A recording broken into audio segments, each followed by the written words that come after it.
Good evening and welcome to Tucker Carlson Tonight. Happy Friday. There's so much going on these days. Things are so crazy that even some of us who are paid to follow the news for a living forget to stop every once in a while and ask the most obvious questions. And there are a lot of them. For example, how did the party that hates old, straight white men choose as its frontrunner one of the oldest, straightest, whitest men in American politics? It's kind of remarkable. It's baffling, actually. Joe Biden, who is that man, must be thinking the same thing. Holy smokes, how did this happen? And what can I do not to screw it up? He's a lucky man and he knows it. Watching Biden, you get the feeling he doesn't really know what's going on. He doesn't know the answer to those questions. Biden is spry and energetic, but he really is from another generation. He was born a year and a half before D-Day. If elected, he would be older on Inauguration Day than our next oldest president, Ronald Reagan, was when he left office after 2 terms. Or put another way, Biden is old enough to be AOC's great-grandfather. So when progressive radicals under 30 throw out some new ideological litmus test, Joe Biden doesn't argue with them. He just agrees. The latest test is about abortion. Since 1976, a law called the Hyde Amendment has prohibited the federal government from paying for abortions. And for more than 40 years, the law has enjoyed strong popular support, overwhelming majority support, including from Joe Biden. Even people who call themselves pro-choice understand that it's wrong to use taxpayer dollars to fund something as divisive as abortion. And yet a small group of progressive activists disagree. They know the core political truth, which is that repealing the Hyde Amendment would amount to a massive windfall of taxpayer money for Planned Parenthood. And Planned Parenthood funds Democratic campaigns. So in the last year, they successfully bullied virtually every leading Democrat in America into parroting their line. Watch. I will repeal the Hyde Amendment. It's the amendment in law that makes it impossible for low-income women to access the care they need. The Hyde Amendment is a direct assault into black and brown communities like the ones I've been representing. If you visit our website, you'll see our commitment to repealing the Hyde Amendment. As president, I will make sure that we repeal the Hyde Amendment. I don't support the Hyde Amendment, and I will lead the fight to have it overturned. So pause for a second, throw out the rhetoric, and try to think through the reasoning. Cory Booker's reasoning, for example, if you can call it reasoning, he's saying that not using tax dollars to prevent black and Hispanic children from being born is, quote, an assault on black and Hispanic neighborhoods. So for the record, and this is true, Cory Booker has exactly the same position on abortion as the Ku Klux Klan does. Joe Biden, by contrast, had a different view until last night. At a speech in Atlanta, Biden announced that he's now in favor of taxpayer-funded abortion. Watch. For many years as U.S. Senator, I've supported the Hyde Amendment like many others have. But circumstances have changed, and I've been struggling with the problems that Hyde now presents. I can't justify leaving millions of women without access to the care they need. If I believe health care is a right, as I do, I can no longer support an amendment that makes that right dependent on someone's zip code. Well, that was a hostage tape. The circumstances have changed, says Joe Biden. Which circumstances? Well, let's be specific. According to a report today in The Atlantic, Biden changed his mind after his campaign took a call from Alyssa Milano, the left-wing actress and professional unhappy person. If Melissa Milano wants taxpayer-funded abortion, Joe Biden will deliver it, whatever it takes. It does make you wonder, though, what wouldn't Biden do? What are his limits? Is there any proposal Joe Biden wouldn't get behind as long as it sounded new and hip and progressive? If, for example, the woke community demanded a ban on heterosexual marriage, would Joe Biden support that? How about transgender animal rights? Is he for those, whatever they are?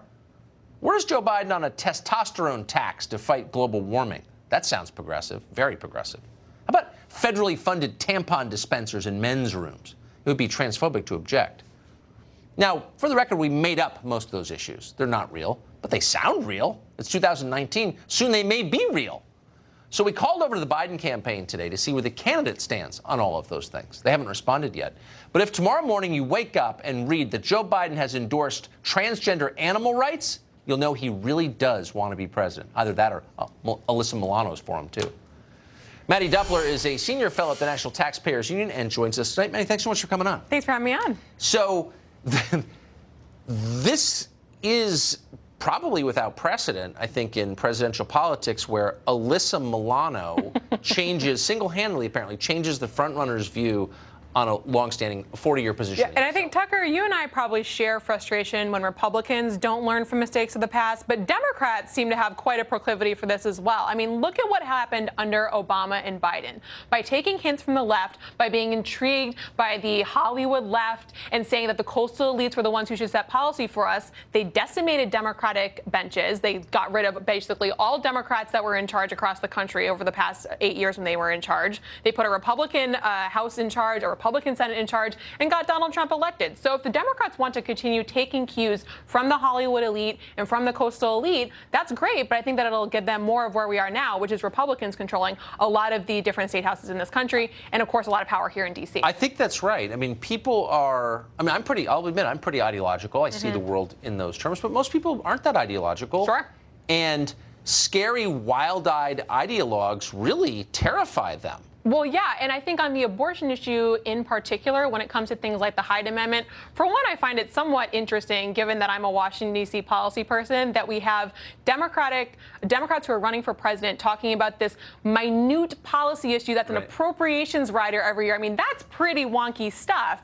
But the reason the Hyde Amendment has been uncontroversial for the better part of half a century is because what it does is it prevents funding of taxpayer abortions. What that means is it prevents taxpayers, who are the unwitting beneficiaries of tax policy, from having to pay for something that they object to, that they have a conscientious problem with. They don't have to pay for that. And that has been a Democratic and Republican position for many, many years. Well, sure. And as far as I can tell, and we looked at the numbers today, the Hyde Amendment still has overwhelming support from voters. I mean, there's not a groundswell of support from normal people, even pro-choice people. Exactly right. I mean, 55% of this country thinks that they're pro-choice, but only 39% think that people should be able to have their taxpayer dollar used to fund abortion. And those numbers fall even more when you talk about forcing medical professionals to perform an abortion against their own objections.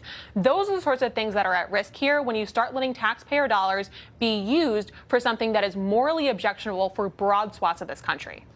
Now, where do you think, and this is pure conjecture because the Biden campaign didn't get back to us today when we asked, but where do you think Joe Biden stands on transgender animal rights? I don't know, Tucker, but here's the thing. I can't emphasize enough how radical this shift is from Joe Biden himself in particular. Remember Obamacare? Remember how that was a BFD according to Joe Biden himself? The price of getting Obamacare done was the Hyde Amendment. There were pro-life Democrats who objected to the fact that there weren't enough protections in the health care law, and they said to President Obama, we won't vote for it unless we have these protections. What did President Obama do? Rather than putting in the law, he signed an executive order that enshrined the Hyde Amendment applying to Obamacare. So just in the space of the last 10 years, Biden has gone from that being the single most biggest accomplishment of his administration when he was vice president to saying it's not acceptable. That is absolutely fascinating. Is anyone attacking Obama for doing that? We'll see. Wow, interesting. Maddie Duckworth, great to see you tonight. Good to see you, Tucker. Well, Twitter, Facebook, and YouTube have all justified banning users on the grounds that they promote conspiracy theories. But of course, they don't have a problem with conspiracy theories. What they care about is suppressing opinions they don't like. Do you need proof? Well, here's a very popular conspiracy theory that has been repeated on television day in and day out for months on end. The theory is that the real governor of the state of Georgia is not Brian Kemp. Kemp is an imposter, a fraud, maybe a lizard man wearing a human suit. The real governor of Georgia is someone completely different, Stacey Abrams. This is a very popular conspiracy theory. Watch. Without voter suppression, Stacey Abrams would be the governor of Georgia. If this country wasn't racist, Stacey Abrams would be governor. I don't need to tell Georgia about this. Stacey Abrams ought to be the governor of Georgia. When racially motivated voter suppression is permitted, when districts are drawn so that politicians get to choose their vote, we cannot truly say that we live in a democracy. Keep in mind, just as a factual matter, there's no evidence for anything. Not one point you just heard. None. And we look, not being partisan here, there's no evidence. But the biggest proponent of this lunatic conspiracy theory is the person at the heart of it, Stacey Abrams. Last night at a DNC gala, Abrams said this, quote, "You don't have the right to vote in the state of Georgia. We have the opportunity to possibly think about maybe being able to participate in the right to vote in the state of Georgia." End quote. Keep in mind, Stacey Abrams somehow went to Yale, and that's deranged. Doesn't mean smart people can't be demented. I guess this is a perfect example of it. Georgia has more registered voters than it's ever had in the history of the state of Georgia, almost 7 million. In the 2018 vote, voter turnout was 57%. That's an increase of 14% over the previous gubernatorial election. Okay? 1.4 million extra people voted in Georgia in 2018 compared to 4 years before in 2014. It was one of the highest turnout midterm elections in the history of the state of Georgia. Those are the facts about what happened. Racial suppression. Nuts. So it is a conspiracy theory, and it's driven by narcissism and entitlement and childish whining, which are the driving forces on the left, as you know. Turns out Stacey Abrams lost an election. That's happened before. In fact, it happens to thousands of people every year in America. But instead of accepting that, she's claiming the entire system is rigged. Again, this is narcissism on parade. And it damages democracy a lot more than any Russian Facebook ads. So why aren't Twitter and YouTube banning Stacey Abrams and Kamala Harris and that moron Seth Moulton for pushing this dangerous conspiracy theory? They're against conspiracy theories, right? So to get to the bottom of that question, we're joined tonight by Fox Chief National Correspondent Ed Henry. Hey, Ed. Tucker, great to see you. I mean, you make some very important points because when you go through this, there should not be voter suppression. But in fact, in this race, we don't have evidence of it. There should not be voter fraud in Georgia or anywhere else. If that's what Democrats want, maybe they'll get behind voter ID laws that Republicans have been talking about for a long time. But the bottom line is, beyond all of that, as you say, in every race, House races, Senate races, gubernatorial races, the votes are ultimately counted. And at the end, there's a winner or a loser. And then everybody moves on. Otherwise, it's dangerous. And how do I know that? I know that it's a direct threat to democracy if you don't accept the results. Because Hillary Clinton told all of us that in 2016 at the final debate in Nevada, when Donald Trump seemed to hesitate about whether he'd accept the election results. Hillary Clinton, I'm directly quoting her, said, "It's a direct threat to our democracy if you don't accept the election results." And what's happening here? Whether it's Stacey Abrams, whether it's Kamala Harris, or Hillary Clinton herself, who, let's face it, has been traveling not just around the United States, but around the world, suggesting that the election was robbed from her because of the Russians for the better part of 2 years or more. And so she laid the marker down, Hillary Clinton, that it's a direct threat to our democracy if you do not accept election results. She said that. It's in the transcript. You can look it up. And then here we are more than 2 years later, and Democrats are not accepting the results in Georgia. And if you tell them they're wrong, they say you're racist. Did you go to Harvard, Ed?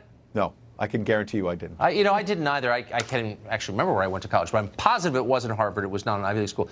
This is a much broader question about American society, but I've noticed that some of the least bright people in our public conversation went to Ivy League schools. I'm serious. So Seth Moulton went to Andover and Harvard. How did that happen? Stacey Abrams went to Yale Law. Chris Cuomo went to Yale undergrad. Like, this is not on the level. This is not a meritocracy. Can we just be honest about that, or no? Well, and let's talk about the bench for the Democratic Party right now, because it's interesting. Stacey Abrams is seen as a rising star. She lost the gubernatorial race. Beto O'Rourke lost the Senate race in Texas and yet is a winner to Democrats. And all of a sudden, remember, I mean, his star has faded a bit, of course, but it was only a couple of months ago. He's on the cover of Vanity Fair, and he was the next great hope. He was the next Obama, we were told, all because of the hype. But remember, he lost the Senate race in Texas. Stacey Abrams lost in Georgia, and yet they're two of the brightest stars. What does that say about the bench for Democrats? Well, but also he went to Columbia. I'm obsessed. I'm totally obsessed with this. What is going on at the admissions offices in Ivy League schools and letting in people who are demonstrably dumb? We need to get to the bottom of this. We need a Tucker Carlson Tonight investigation, yes, and I guarantee it's coming. Yes, we do. That's unbelievable. Ed Henry, it's so great to see you. Thank you. Good to see you. Have a good weekend. Well, the president threatened tariffs last week. They're just days away. Mexico clearly believes him. They're scrambling to reduce illegal immigration. Details after the break.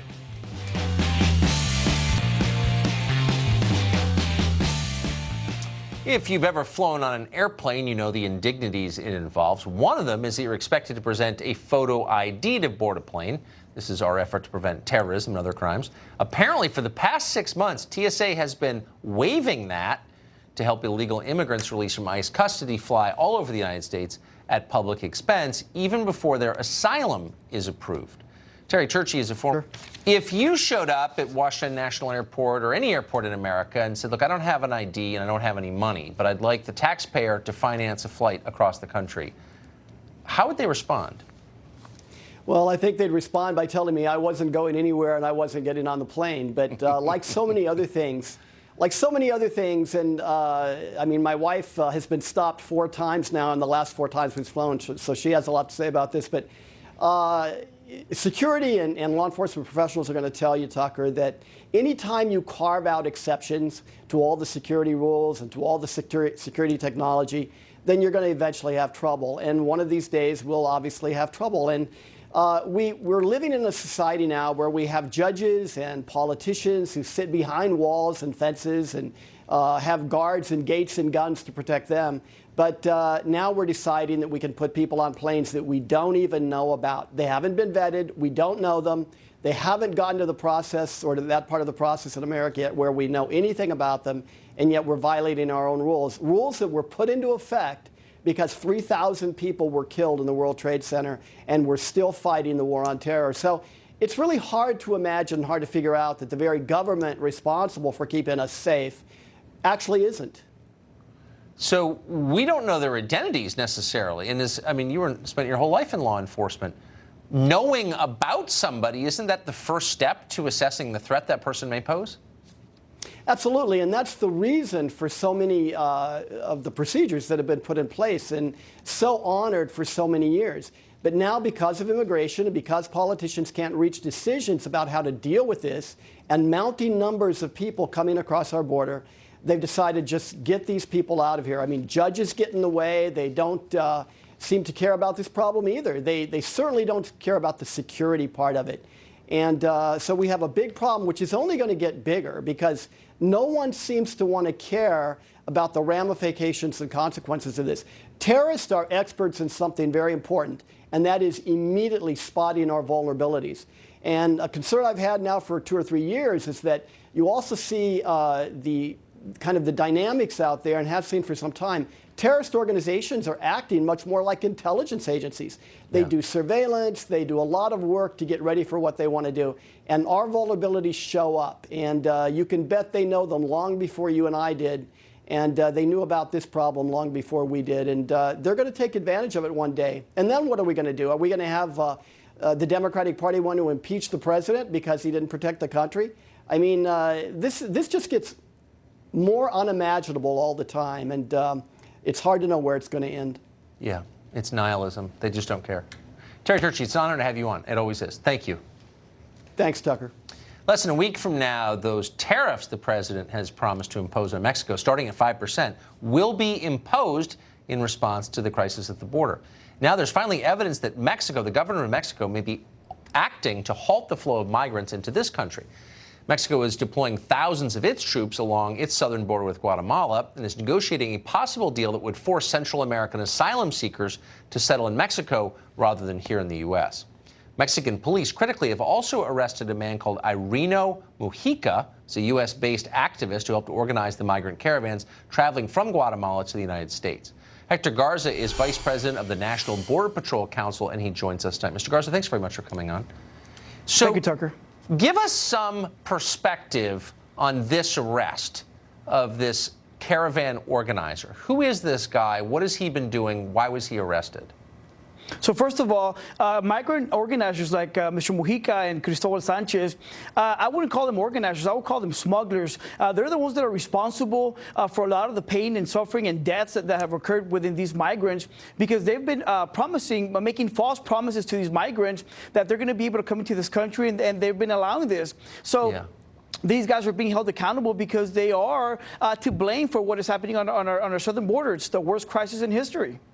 So that was my next question. So we see these caravans coming north, these long streams of migrants, some of them clearly desperate to to leave their own countries.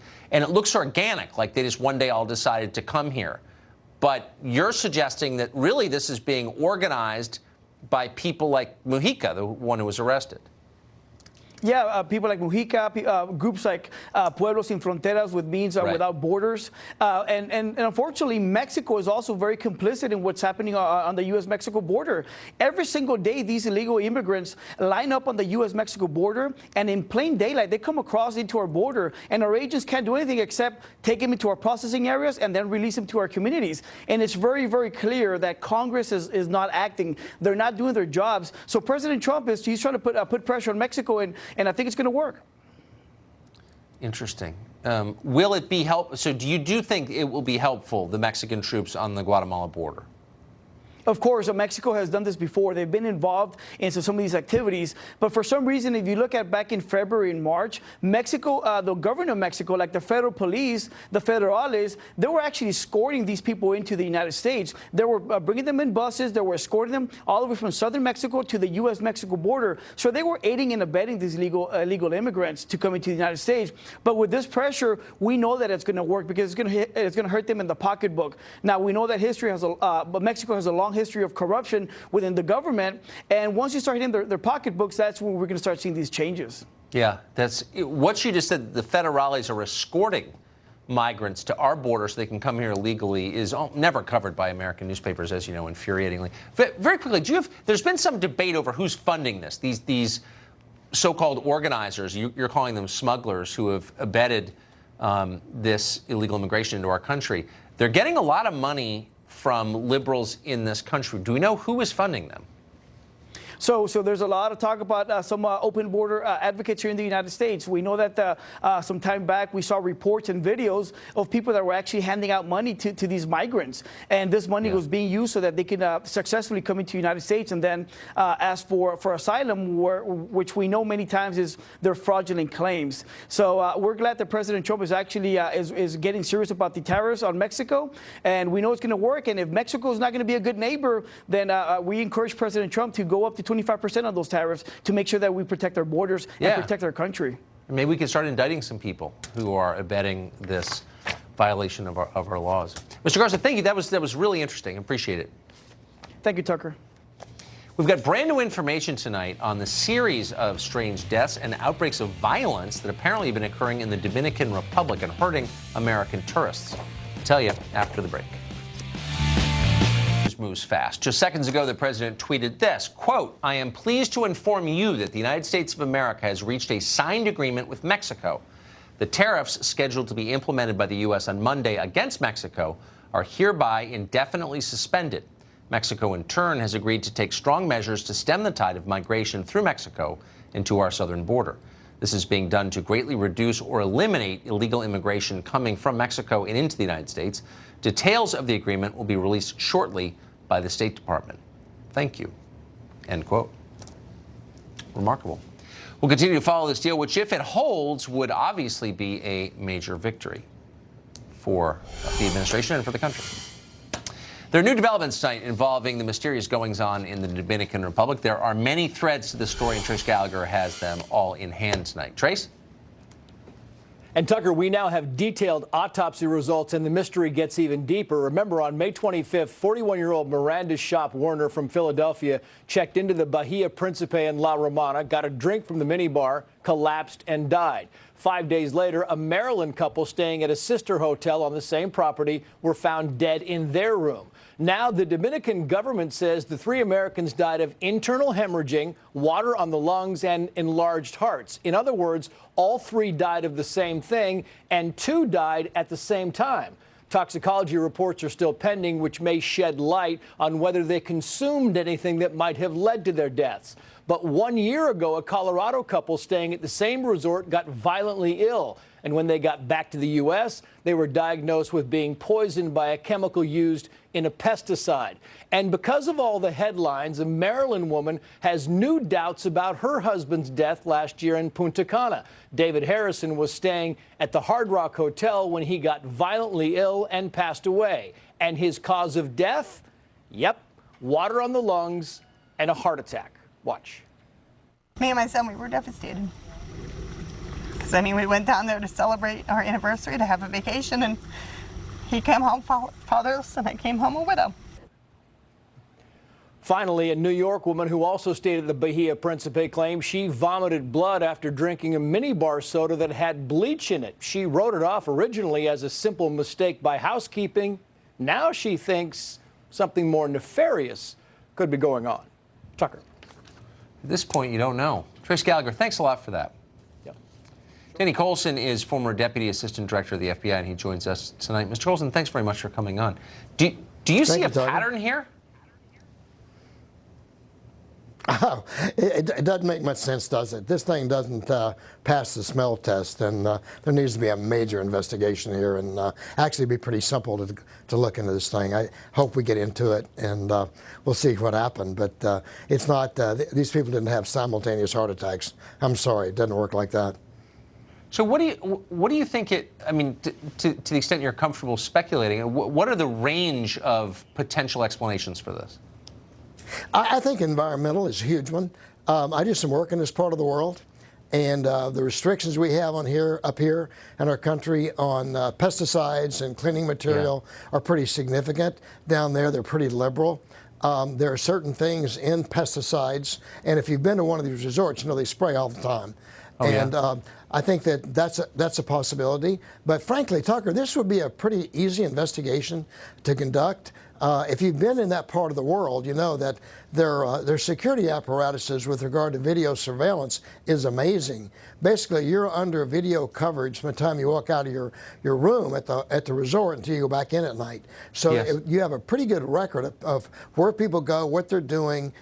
Is anybody following them around or what's happening? So that's a good place to start. But the other place, I think, also is the toxicology reports. It's one thing to have fluid in your lungs, but what caused it to get there? And I think we need probably a U.S.-led investigation. And the FBI, by the way, has a presence there. They're in the DR. I was there for a while, many, many years ago. And the FBI needs to go investigate. There's jurisdiction to do it.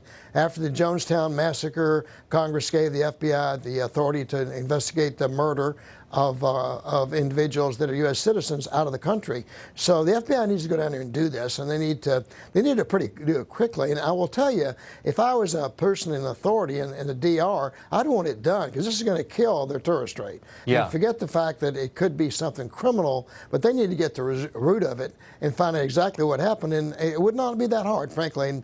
And I hope they get on it pretty quick, and I hope we find out exactly what happened. So nobody trusts the police in the DR, especially the locals do not trust the police in the DR. It was just there.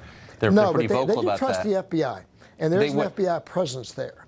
And, so is the FBI that can get a lot of things done there. Is that possible? Can the FBI just come in and say we're doing this investigation? No, we do it all over the world. Absolutely, it is. And frankly, it's in the interest of their government to find out if the police are corrupt or not, and they likely are. The government, because they depend so much on tourism and American investment, that they need to find out what happened and clear it up. I mean, is there a possibility of civil litigation here? Yes, but that's certainly better than the alternative. And always the truth is better. It's better to get the people in there that are professionals and have the resources to do it, and let's find out exactly what happened. I think you're going to find, I'll bet you dinner, it's going to be environmental. Interesting. That's a horrifying. The idea that you'd be killed by pesticide in your hotel room is shocking. Mr. Colson, thank you very much. Thank you, Tucker. It's always a pleasure. Well, as you just heard, something's going on in the Dominican Republic, and this show would like to find out. So we're launching a joint investigation with our friends over at Fox & Friends and sending a team down there to the DR. You'll see our live reports on our morning show on Fox and on this show exclusively that starts this Monday.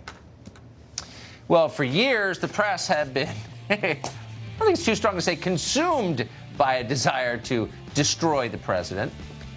Now they're trying to tell us they're not political actors. Huh, okay. We'll assess after the break.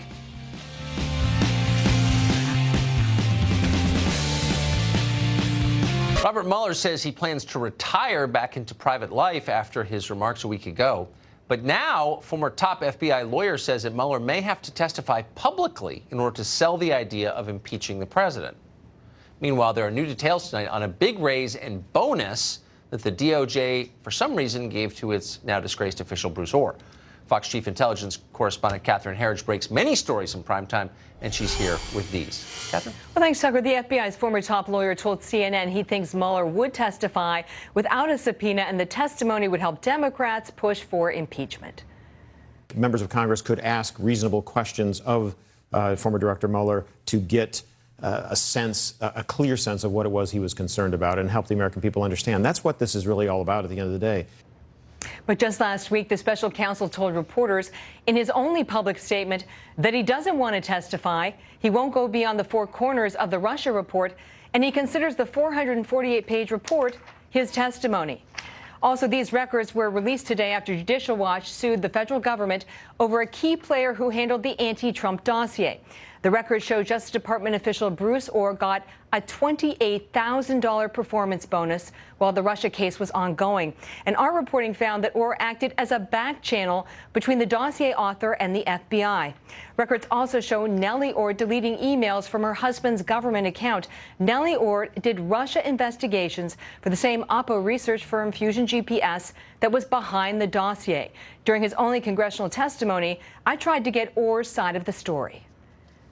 Mr. Orr, were you acting alone, or did you have authority from a Justice Department official?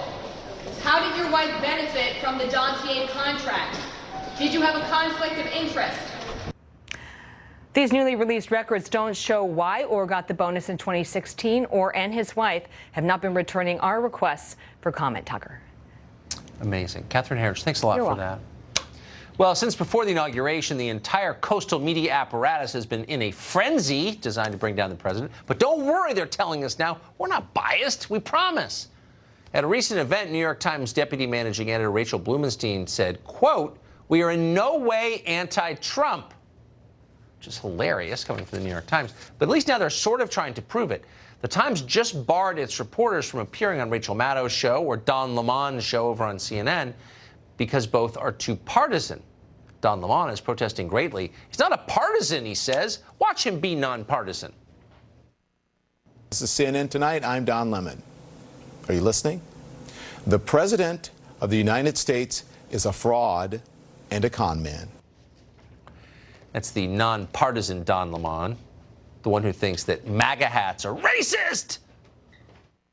The MAGA hat carries a certain connotation that provokes a conditioned reaction from many people, especially from marginalized people. When you wear that MAGA hat, you are saying, build that wall. Uh-huh. Okay. But Don Lemon's not partisan. He just defends violent criminals from Antifa. It says it right in the name, Antifa, anti-fascism, which is what they were there fighting. Listen, there's, no organization is perfect. There was some violence. No one condones the violence, but there were different reasons for Antifa and for these neo-Nazis to be there. One, racist fascists.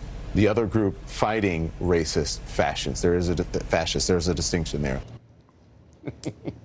That's unbelievable. They say they're against fascism. They can't be fascists. It's in the name.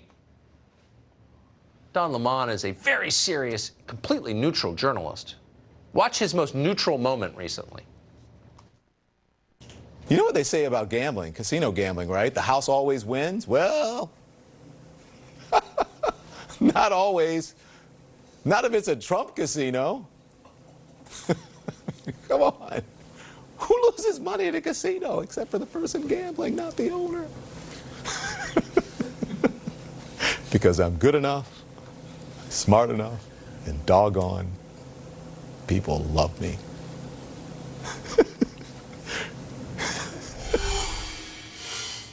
Man, that's a weird show.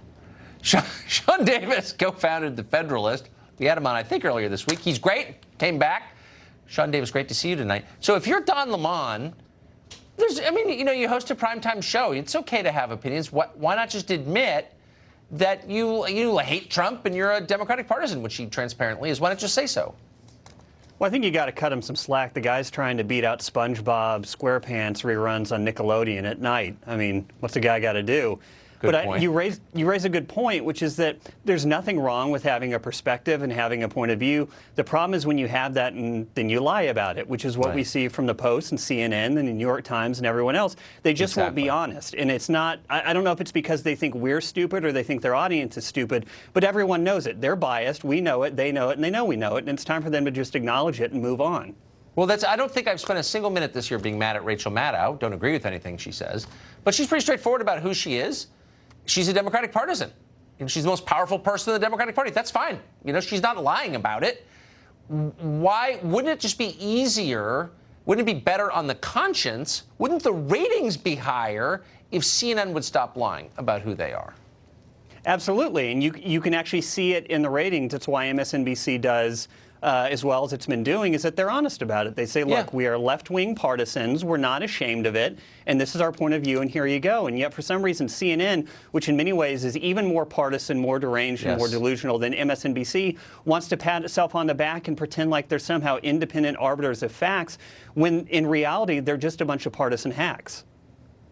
It's just interesting. And then they'll whip around and, look at other news organizations like this one and say, well, you've got a distinction between news and primetime, which we do have famously, but they don't. I mean, it's not at all clear where the reporting starts and ends and where the opinionizing starts and ends. I mean, it all kind of bleeds together. Well, that's because so much of their reporting actually is opinionating. And I think that's the really damaging thing that's happening in media now, is that the narrative has been made the most important priority. And when you have a narrative you want to push, it doesn't matter if the facts are there or not. You're going to cook up the facts. And so CNN has decided they have the narrative that Orange Man bad and bad Orange Man has to go. And it doesn't matter what reality is. That's what they're going to stick to. And there's a reason people don't trust them. There's a reason the media's ratings and credibility are in the tank. And organizations like CNN, they're primarily responsible for it. And if they were just honest, about who they are and what they want, I think people would cut them a lot of slack. I completely agree. It's the lying. It's the cover-up. It's the insulting disingenuousness. It's the falseness. It just makes you want to, throw a beer bottle through the TV. So last thing, if you see Don Lemon, will you tell him to just be who he is and fess up and stop lying? I see him all the time, so I'll tell him that when I see him again. I knew you would. Sean Davis, great to see you tonight. Thank you. Thank you. It's the end of the week. We're going to end this week, as we end every week, with an explosion. Dan Bongino's news explosion. The 3 craziest stories of the last 7 days, ranked after the break.